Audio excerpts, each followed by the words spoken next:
ये तस्वीर देखिए, ये आगरा की एक बहुजन समाज की बेटी है जिनकी एक तस्वीर वायरल हुई मनुस्मृति जलाते हुए। उसके बाद आगरा पुलिस ने इनको गिरफ्तार कर लिया है। तो यूपी पुलिस इस मामले में बड़ा एक्टिव है। वो अलग बात है कि कप सिरप के जो आरोपी हैं वो देश से भाग जाते हैं। ये अलग बात है कि वहाँ धनंजय सिंह पर FIR हो जाए तो गिरफ्तारी नहीं होती है। ये अलग बात है कि एक STF का भगोड़ा बड़ी बड़ी कोठियाँ बना ले लेकिन उस पर बुलडोजर का तेल सूख जाता है। लेकिन ये सब इसलिए हो रहा है क्योंकि बहुजन समाज के लोग चुप हैं। नेशनल दस्तक लगातार आवाज़ उठाएगा, मैं देश को बता रहा हूं। आगरा पुलिस का ये ट्वीट है, 30 दिसंबर का ये ट्वीट है। मनुस्मृति दहन की ये तस्वीरें वायरल की गई थी। ये पुरानी तस्वीर है, नई तस्वीर है, नहीं पता है, लेकिन इसको आगरा पुलिस का ट्वीट है कि इन्होंने गिरफ्तार कर लिया। नेहा दास एक ब्राह्मण समाज की महिला हैं। वो लगातार दलित पिछड़े पर कमेंट करती रहती हैं और उन्होंने ही जानकारी दी है कि इस महिला को गिरफ्तार कर लिया गया है। इसको लेकर सुप्रीम कोर्ट के वकील नितिन मिश्राम ने कहा है कि मनुस्मृति में जो महिलाओं के लिए लिखा है और जातिवाद मनुवाद जो सबसे ज़्यादा महिलाओं को झेलना पड़ा है, इस तरह की गिरफ्तारी जायज़ नहीं है। तो मैं बहुजन समाज के लोगों से अपील करता हूं कि आप अगर आसपास हैं तो ज़रूर मदद कीजिए और इस तरह की गिरफ्तारी से घबराइए मत। सोचिए उस यूपी में जहां दिन दहाड़े हिंसा की बात होती है, बाबा साहेब ने अपने ब्राह्मण समाज के दोस्तों के साथ मनुस्मृति जलाया था। तो क्या देश संविधान से चल रहा है या मनुस्मृति से चल रहा है? मनुस्मृति को धर्म ग्रंथ भी नहीं माना गया है। सोचिए, अब मनुस्मृति को लेकर ये तस्वीरें सामने आई है। एक महिला है, बहुजन समाज की बेटी है, उनकी अरेस्टिंग हो गई है। ये ट्वीट नेहा दास ने शेयर किया। मैं इसकी पुष्टि तो नहीं करता हूं, लेकिन पुलिस कमिश्नर का ये ट्वीट है और अगर ये सही है तो जो लोग हैं उनकी मदद करने की कोशिश करें। उसी यूपी में जहां मनुस्मृति की एक प्रति जलाने पर गिरफ्तारी की खबरें सामने आ रही है, वहां लगातार गाजियाबाद में आप देखेंगे कि तलवारें बांटी जा रही है। उसी यूपी में यति नरसिंहानंद कह रहे हैं कि हम IAS जैसा संगठन बनाएंगे। उसी यूपी में लगातार पब में घुसकर मारपीट होती है। आप सोचिए, उस सब गिरफ्तारी नहीं होती है। तो खैर, कमजोर लोग, दलित पिछड़े, किसान, आदिवासी, अल्पसंख्यकों के घर पर बुलडोजर भी चलता है और गिरफ्तारियां भी होती है। तो ये बीजेपी के शासित राज्य में अगर ये हो रहा है तो इसकी कीमत योगी आदित्यनाथ की सरकार को चुकानी पड़ेगी, क्योंकि अब सोशल मीडिया है, बहुजन समाज के लोग भी जागरूक हैं और वो सामाजिक, राजनीतिक और सांस्कृतिक हक अधिकार के लिए सचेत हैं। अब ये कैलाश विजयवर्गीय हैं, अनुराग द्वारी, संजोग से मैं उनके साथ ABP न्यूज़, जो अब ABP न्यूज़ है वो पहले स्टार न्यूज़ हुआ करता था। अनुराग द्वारी एक बड़े पत्रकार हैं, सीनियर पत्रकार हैं। मैं उनके साथ काम भी कर चुका हूं और बहुत ही शानदार पत्रकार है। सोचिए, कैलाश विजयवर्गीय हैं ये।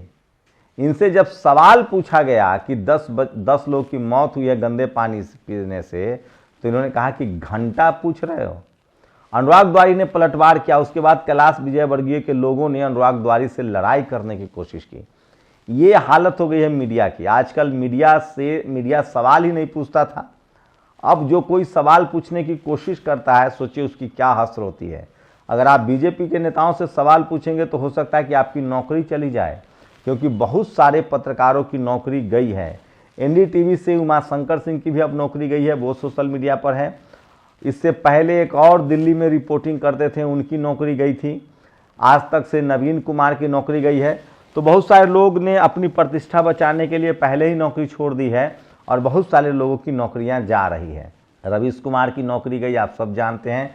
लेकिन सोशल मीडिया है तो सब के सब अपनी पत्रकारिता कर रहे हैं और जैसे जैसे टीवी से अभिसार हों, अजीत अंजुम हो, रवीश हों, ये लोग निकलते जा रहे हैं। विक्रांत यादव वो निकल गए हैं। उसके पहले एक और यादव समाज के ही पत्रकार थे, आज तक में, उनको निकाल दिया गया, इनपुट हेड थे, वो भी अपना यूट्यूब चैनल चला रहे हैं।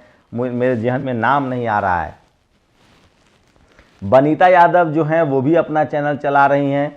तो सोशल मीडिया जो है वो सबसे ज़्यादा विश्वसनीय मीडिया बन गया है।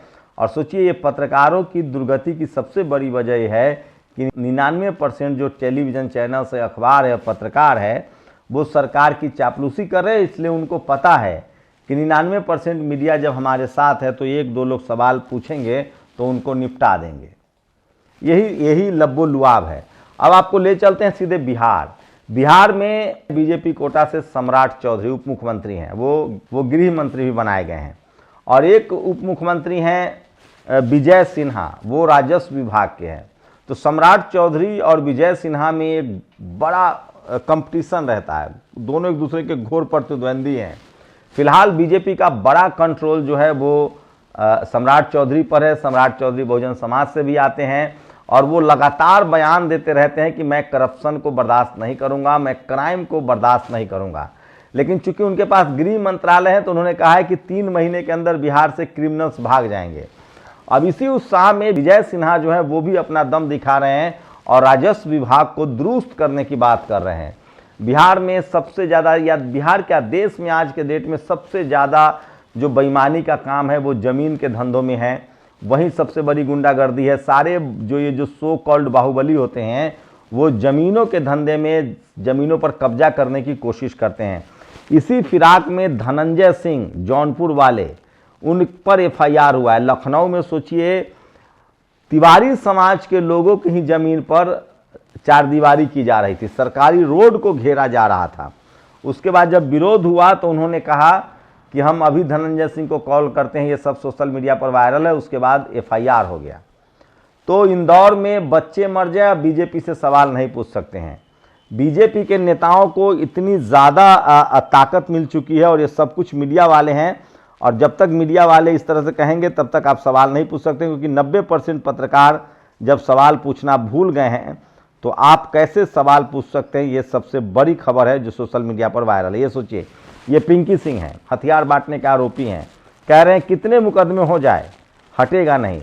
ये यूपी पुलिस है। सोचिए, जहां एक बच्ची की गिरफ्तारी हो जाती है जो मनुस्मृति की प्रतियां जलाते हुए तस्वीर शेयर करे, मुझे नहीं पता वो एआई की तस्वीर है या जलाया है। इंदौर में गंदा पानी पीने से बच्चे मर गए, लेकिन जब विजय वर्गीय जो ब्राह्मण समाज से आते हैं, उनसे अनुराग द्वारी, वो भी ब्राह्मण समाज के पत्रकार हैं, उन्होंने जब सवाल पूछा तो उन्होंने घंटा तक कह दिया, गाली गलौज करने आए, उनके लोग धमकाने लगे। सोचिए, दलित पिछड़ा पत्रकार तो भाई सवाल ही नहीं पूछ सकता है।